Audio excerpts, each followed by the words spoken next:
Well, here she is, flipped once again. There's only one small job left to do on her now that involves woodwork, and that's to cut a small chamfer into both sides of her stem.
This is going to take quite a few passes and a fairly long time to do all this chamfering of the stem on both sides.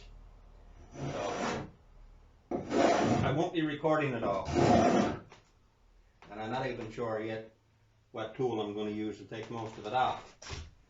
But right now I'm using the spoke shaver to begin, but I may transition to other tools, whichever is the best.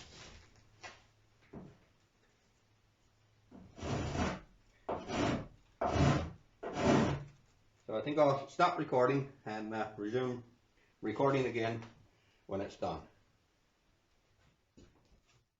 I did remove most of the material with the spoke shave, but I did take off a fair bit with a really aggressive sandpaper on a sanding block, and I think I've got it pretty much symmetrical now.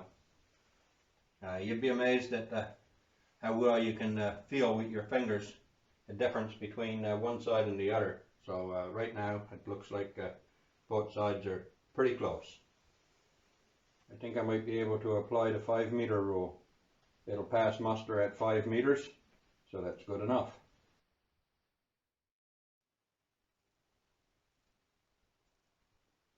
Might look ugly now, but it has to be trimmed.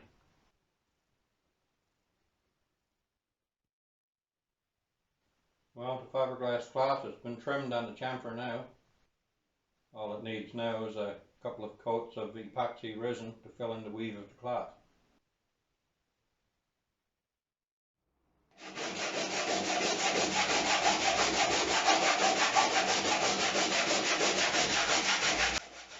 Well, same as the inside.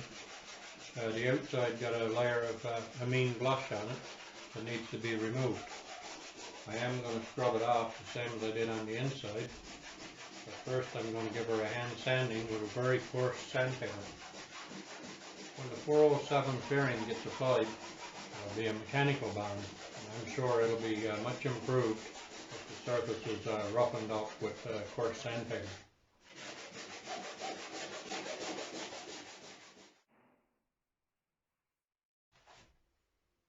The amine blush do have a tendency to clog up the sandpaper, but this little wire brush seems to have no trouble cleaning the sandpaper.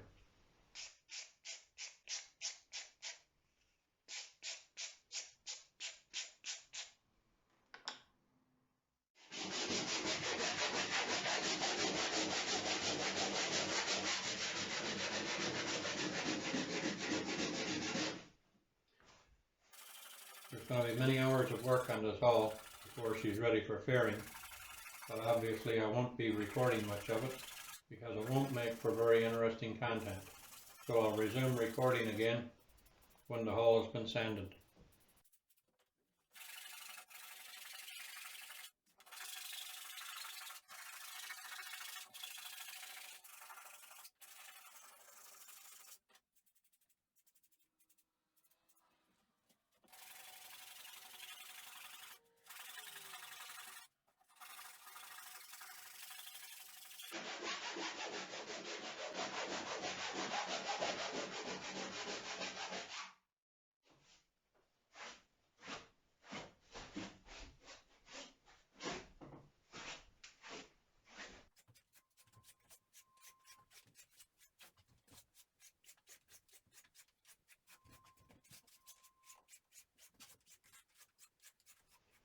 Well, now that the scuff up sanding has been completed, it's time to give her a little dust off so that I can get on with the scrubbing to get rid of the amine blush.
I'm hoping the double brushing and the double rinsing will get rid of the amine blush. It did on the inside, so I can't see why it won't work the same out here too. I'm not going to record all of this, even if some of you may find it entertaining to watch in time-lapse mode.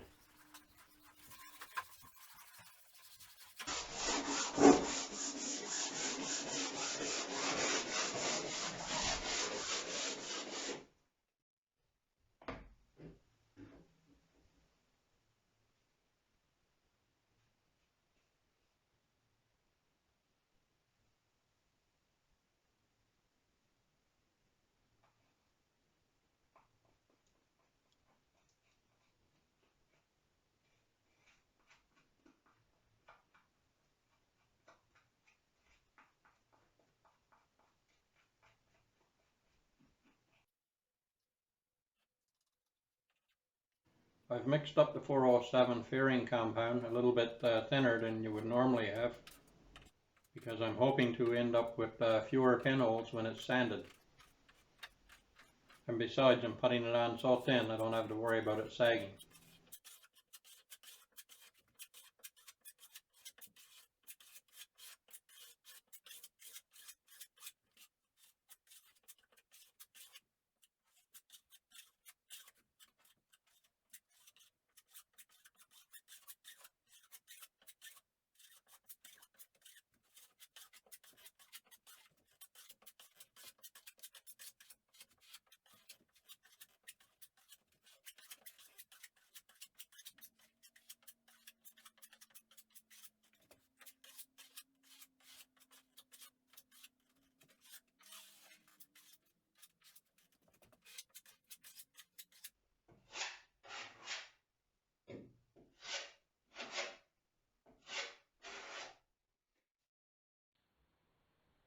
So there's the port side faired, or I hope it is. After I give it a sanding tomorrow, I may have to give a few little places a bit of a touch up, but hopefully I'm getting close to paint.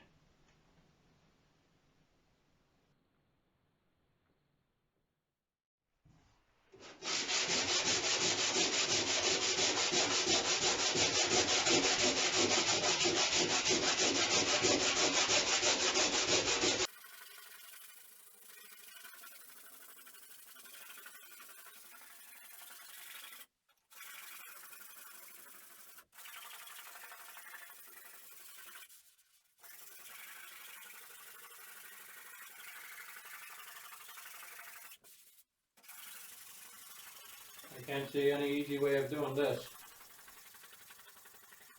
Even though the 407 is easy to sand, there's still enough amine blush to clog up my sandpaper. Well, I'll just carry on off camera until my arms get tired.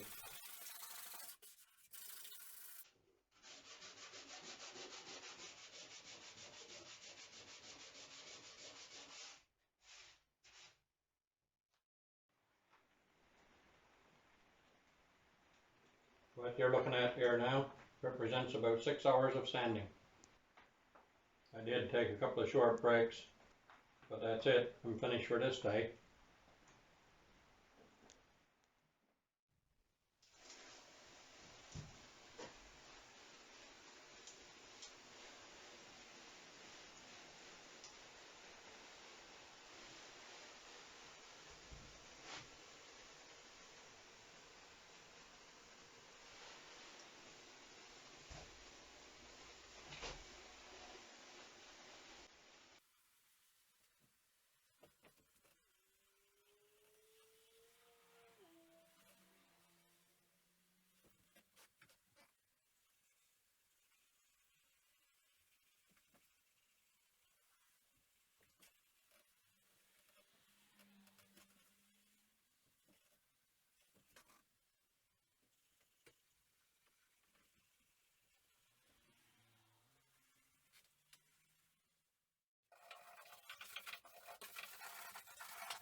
Well, this session of brushing and rinsing this morning was considerably easier than the day of sanding yesterday.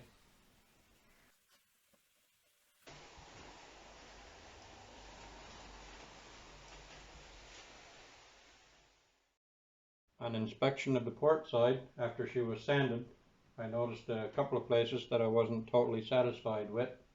So since I had a small bit of fairing left from doing the starboard side, I decided to give this side a few cosmetic touch-ups.